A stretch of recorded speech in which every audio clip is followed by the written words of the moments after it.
Good morning, YouTube. It's Anthony from Meineke, cinnaminson. I'm going to show you an after repairs trick or a general maintenance thing that you should do because your computer learns driving strategies and adaptives.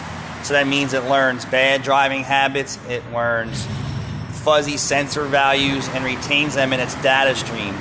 So if you do this trick, it will restore the vehicle's factory settings back to original. And here's what you're going to do. You can do this just about to any vehicle where the battery cables are actually available to you. Some vehicles, the batteries are hidden in the trunk or hidden under the back seat, but if yours is under the hood, it's fairly simple. Keep in mind, if you have dual batteries, meaning two, you have to disconnect both to do this. So what you're actually doing here is you're going to connect the positive cable end to the negative cable end and just touch them together, or use a jumper harness like I have, and I just twisted the wires together. It makes it easy for me for some of the batteries that are wider apart and the cables won't excuse me, stretch far enough. So what this is actually doing is discharging the capacitors in the ECUs and the body control modules and all that stuff, and resetting all the adaptives. I've also seen it in vehicles that people who take short drives, that don't drive their car a lot, it actually learns a rich fuel trim adaptive strategy.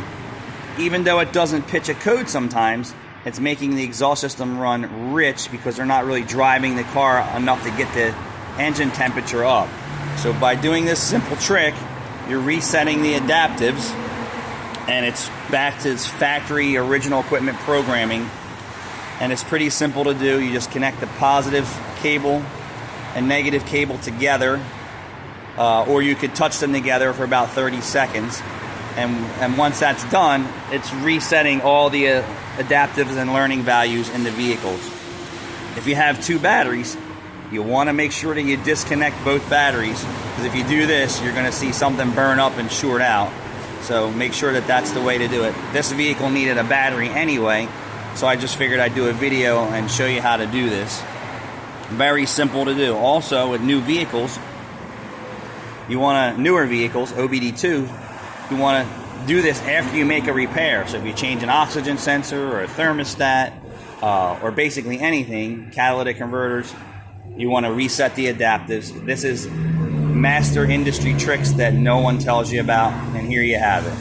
Thanks for watching.